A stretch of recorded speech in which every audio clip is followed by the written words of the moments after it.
Thank you for clicking on this video. Today I will talk about my recommendations for the top 10 first cars.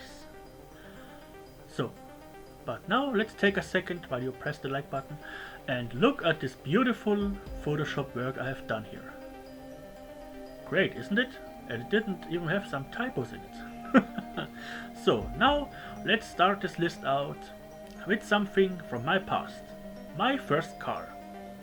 My first car was a Lancia Y. It's also known as a Autobiaggi Y, and it is not the best choice. Practically kind of the worst choice. So let's go into the good ones. If you live in the US, I am recommending to get one of those Hummers here. It's the third generation. Last generation. Yeah, the ugly duckling under the Hummers. But it is still a very strong, big car, and well, they are extremely cheap. But they are a bit fuel inefficient and slow. So if you want to have something more sporty, why don't jump into a good old 90s BMW 3 Series. Yes, that's right. Those are available in, well, in all sorts of models and engines. The 4-door, the compact one. And the good thing about this model is they are plenty. That means spare parts are easy to obtain and it is cheap to fix them. Also, if you live in a part of the US or Canada where rust is not really a problem, I mean it's probably a problem in Canada, then you will have a lot of fun with this car. And if you're into tuning, there are a lot of kits available for fuck. Okay, next car. If you don't care about your image, get a Honda Civic.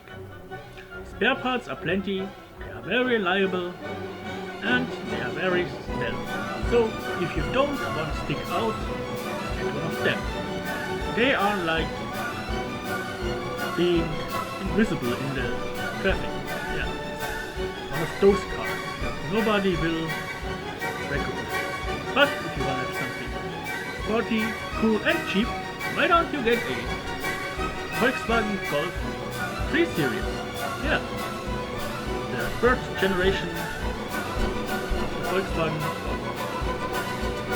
Tuning opportunities are practically endless for this one. They are cheap, they are available as a diesel, as manual transmission and automatic. And if you wanna impress girls, just slap some GTI logos on it, some new wheels, bit of red pinstriping, and you got your real eye catcher. Yeah, pussy magnets. Yeah, it's a good car and fun to drive. And the next thing is actually quite the opposite. It's not fun to drive, but it is very reliable. You can fit plenty of even fat chicks onto the back seat. And yeah, it's a Volvo. It will last forever. You buy it as your first car and you give it to your grandchildren as their first car. I mean, seriously, it's a Volvo. It will be there forever. But if you need even more space for more chicks, or dogs, or pets, motorcycle or something, yeah, get you one of those here. Astrovan kind of car. They are not really reliable, but not bad. But if you wanna have a real room car to stealth camp in and travel around, get you one of those here. Oh wait, there's something I have to correct here. No, it's better. Yeah, get you a creeper van. Yeah, they're cool. You can turn it into a camper inside or do anything. You transport your motorcycles, your quad, everything. Yeah, that's a great car. But if you want to have something real fun, get you a old police car. They are dirt cheap. They will probably break down, but spare parts and even spare cars are plenty and dirt cheap. And I mean, seriously, even flashing the lights, driving behind some of your friends, freaking them out is worth buying it. This is like a fun machine and it's powerful. It's a V8, and if you buy a, well, not a SWAT car, but a detective car or something that hasn't like 5 million miles on it, you will have a car that really lasts, and yeah, it's probably the one you will find the most and the cheapest spare parts for it.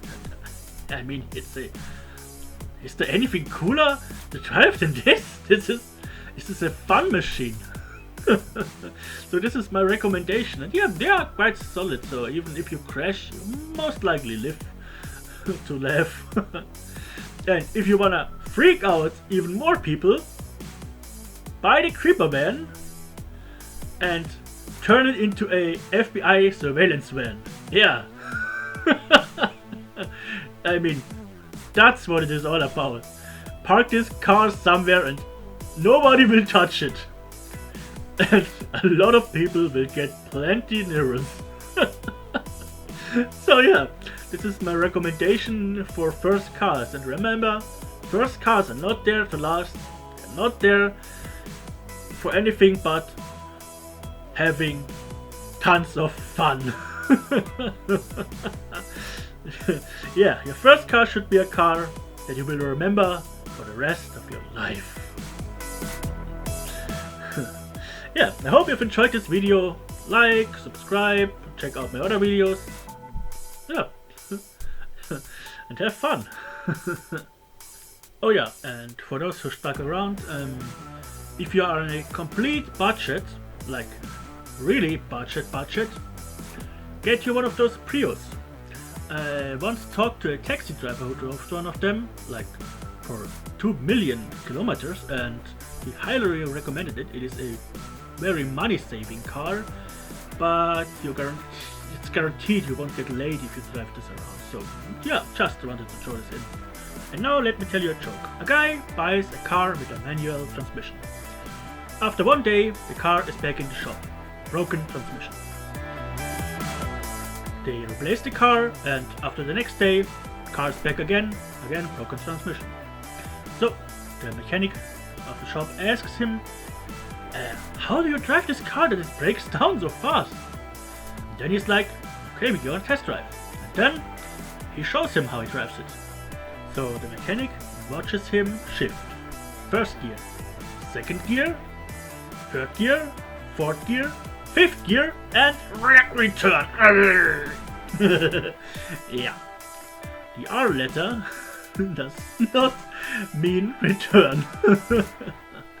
Yeah.